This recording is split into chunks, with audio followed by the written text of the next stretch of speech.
ሰላም ጤና ይስጥልኝ ተወዳጆች እዚህ ቻናል ቤተሰቦች በያላችሁበት ሁሉ ሰላምና ፍቅር እንገስላችሁ እያለን በዛሬው ጉዳያችን እንግዲህ ፓርት 3 ላይ ተገናኝተናል። አዳዲስ ቪዲዮዎች ወደ እናንተ እንዲዘልቁ ወደ እናንተ እንዲሻገሩ የሰብስክራይብ እና የላይክ ምልክቷን መጫንን አትርሱ እንላለን። እስከ መጨረሻው ድረስ አብራችሁን ቆዩ። Question number 26 Abby works the burger voyage for 10 hours each week but is looking for a better job at the YBC Plaza where she hopes she can work 40 hours each week. Officially, Abby is considered እንግዲህ አቢ የምትባለዋ በርገር ውስጥ ትሰራለች ማለት ነው። 10 ሰዓት ስራ ትሰራለች። ከዛ በኋላም ተጨማሪ 40 hour ወይም ደግሞ 40 ሰዓት ለመስራት እቅዳላት ማለት ነው። then አቢ አሁን ያለችበት ሁኔታ ምን ላይ ነው የሚለው A unemployed እንግዲህ ስራ አጥናት ነው የሚለው B employed ተቀጣሪ ናት ነው የሚለው C out of labor force ከሌበር ፎርስ ውጭ ናት D a discouraged worker then the answer is B she is employed ማለት ነው። ስለዚህ እሷ ተቀጣሪ ናት ማለት ነው። furtherly additionally የ40 ሰዓት ታይም ወይም ደግሞ የ40 ሰዓት ፓርት ታይም ለመስራት ነው እቅዷ ማለት ነው። question number 27 which of the following is typically true in recession እንግዲህ ስለ ሪሴሽን ትሩ የሆነው የትኛው ነው የሚለው እንግዲህ the business cycle ማለት ነው። business cycle ማለት እንግዲህ regular fluctuation of economic activity ማለት ነው። there are 4 phases of business cycle እንግዲህ business cycle 4 ፌዞች አሉት ማለት ነው። የመጀመሪያው ቡም ይባላል። ከዛ ሪሴሽን፣ ዲፕሬሽን እና ሪከቨሪ የሚባሉ 4 ፌዞች አሉት ማለት ነው። በአራቱ የኢኮኖሚክ አክቲቪቲዎች or ፌዞች ላይ የተለያዩ ድርጊቶች ይፈጸማሉ። እንግዲህ እሱን በኋላ ምን ይሆናል ማለት ነው። ስለዚህ ስለ ሪሴሽን ትሩ የሆነው የትኛው ነው የሚለው A employment increase employment ይጨምራል B there is no change in employment C unemployment increases D unemployment decrease then recession means the decreasing or the loss of economic activity ማለት ነው። የኢኮኖሚክ አክቲቪቲው ሲቀንስ employment ይቀንሳል unemployment ይጨምራል ማለት ነው። then the answer is C.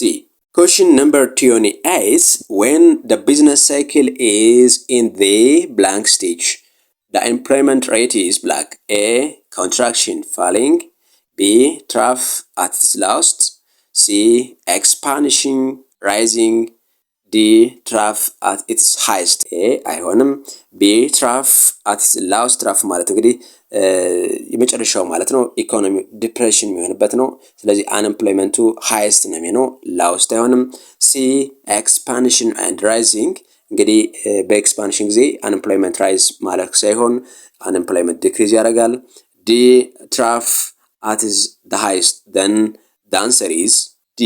Question number 29 when employed workers are seeking positions that are a better fit for the skills of those workers it is called blank unemployment A frictional unemployment B seasonal unemployment C structural unemployment D cyclical unemployment እንግዲህ unemployment ማለት ኦልሬዲ አንድ ሰው ስራ የመስራት ፍላጎት አለው፣ አቅም አለው፣ ጉልበቱ አለው፣ ነገር ግን ከረንትሊ ስራ ያላገኘ ሰው he is unemployed ይባላል ማለት ነው።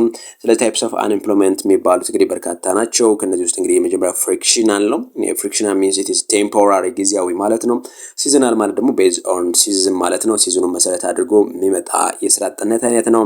structural ማለት ደግሞ የኢኮኖሚክ አክቲቪቲ የምንላቸው ኦርቶሎጂካል ቼንጅ ሲመጣ በዛን ሰዓት ላይ ስራ የሚሆነው ማለት ነው።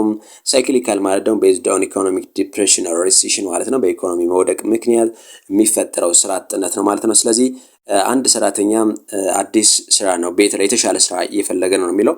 ስለዚህ ይህ ሰው ከረንትሊ ምን አይነት ስራ አጥ ነው ማለት ነው። then the answer is A frictional unemployment. Question number 30 if a country's GDP increased by 3% and its population increased by 2% what is the approximate change in real per capita income እንግዲህ የአንድ ካንትሪ ጂዲፒ 3% ሲሆን ፖፑሌሽኑ ደግሞ ኢንክሪዝ ያደርገው በ2% ነው ማለት ነው። ስለዚህ ቼንጁ ምን ያህል ነው የሚለው then the change is it's the difference between GDP and population that means 3 minus 2 equal to 1% then the answer is A 1% B 5% C 2% D 6% the answer is A 1%. Question number 31 a nation has a working age population of 122 million with 100 million working and 10 million unemployed and seeking work. The labor force participation rate is A 110, B 90, C 100, D 12%. እንግዲህ ጊቭኖች ያሉት ቶታል ፖፑሌሽን 122 ነው። ሌበር ፎርስ ፓርቲሲፔሽን ማለት ደግሞ ሌበር ፎርስ ማለት it is a sum of employed and unemployed person ማለት ነው። እንግዲህ 14 ሚሊዮን እና 170 ሚሊዮን ማለት ነው። የሁለቱ ድምር እንግዲህ ሌበር ፎርስ ይባላል ማለት ነው። ሌበር ፎርስ ፓርቲሲፔሽን means it is the ratio of labor force within total population ማለት ነው። ሲካፈል total population ነው። ስለዚህ 110 divided by 122 times 100% which is equal to 90% ማለት ነው። then the answer is 90% ማለት ነው። ስለዚህ 90% ሌበር ፎርስ ፓርቲሲፔሽን ሬቱ ካለው ፖፑሌሽኑ 90% ሌበር ፎርስ ፓርቲሲፓንት ነው ማለት ነው። ተሳታፊ ነው ማለት ነው። then the answer is B. Question number 32. A nation has a working age population of 200 million with 14 million not working and not looking for work and 170 million employed. The labor force participation rate is እንግዲህ መጀመሪያው ጥያቄ ጋር ተመሳሳይ ነው ማለት ነው። ለ31ኛው ጥያቄና 32ኛው ጥያቄ አሰራሩ ተመሳሳይ ነው። A 7%, B 93%, C 85%, D 92%. እንግዲህ ሌበር ፎርስ ፓርቲሲፔሽን ማለት እንግዲህ ሌበር ፎርስ ማለት ኤምፕሎይድ ፕላስ አንኤምፕሎይድ ማለት ነው። then 170 ሲደመር 114 ዲቫይድ ባይ 200 ታይምስ 100% ነው። then the answer is B 93%. Question number 33. What are the typical inflation if the inflation rate is 3% to 10%?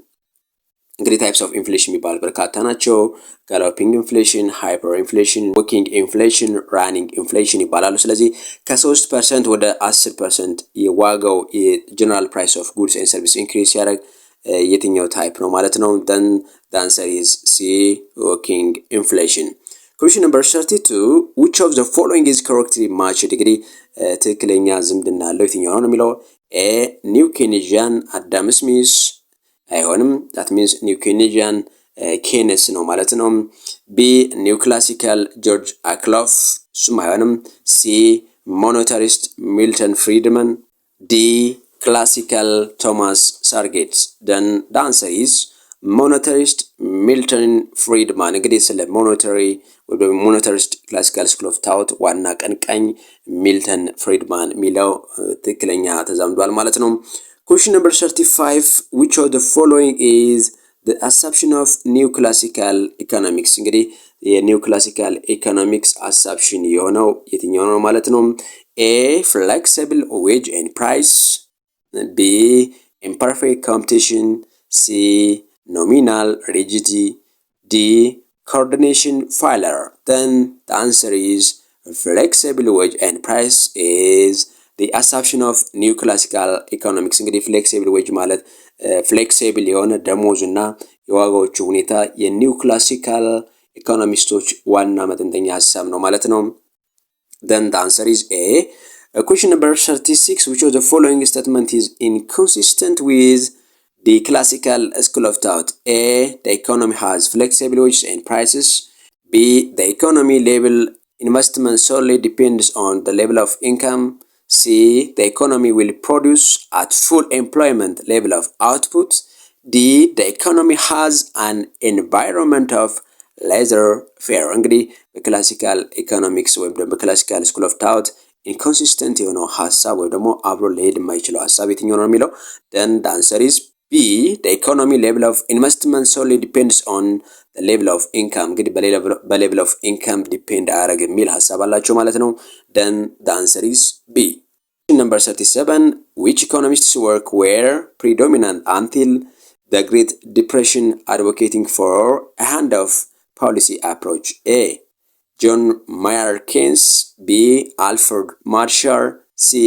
Milton Friedman, D. Adam Smith. እንግዲህ Adam Smith is also known as a predominant economist. he is also known as the father of economics እየተባለ ይጠራል ማለት ነው። ስለዚህ ሌዘር ፌር ወይም ደግሞ ሃንድስ ኦፍ ሚል አፕሮች የሚከተል የነበረው አዳም ስሚዝ ነው። then the answer is D. አዳም ስሚዝ። Question number 38. According to the classical economists, what was the primary mechanism through which the economy would return to full employment during recession? እንግዲህ በሪሴሽን ጊዜ full employment ለማምጣት ምን አይነት ሜካኒዝም ይከተሉ ነበር ነው የሚለው። A. Active fiscal policy. B. Expansionary monetary policy. C. Falling prices and market adjustments. D. Government intervention in the markets. Then the answer is C. Falling price and market adjustments. Question number 39. Which of the following schools of thought assumptions that markets may not perfect? A. New classical. B. Classical school. C. Monetarist school. D. New Keynesian school. The answer is New Keynesian school. New Keynesian assumed that market imperfection such as sticky price and wages prevent market from clearing. Then the answer is C.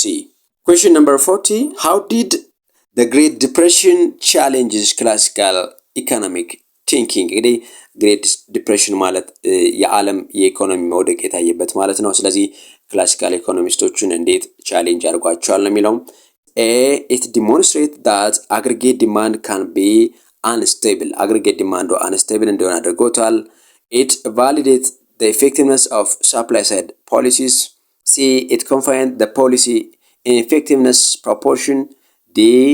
It highlighted the importance of laissez-faire policies. Then the answer is it demonstrates that aggregate demand can be unstable. እንግዲህ aggregate demand unstable እንዲሆን ወይ ደግሞ ያልተረጋጋ እንዲሆን አድርጎታል ነው የሚለው። ስለዚህ the answer is A. Question number 41. Which of the following is true about utilities? ስለ utility ትክክል የሆነው የትኛው ነው የሚለው።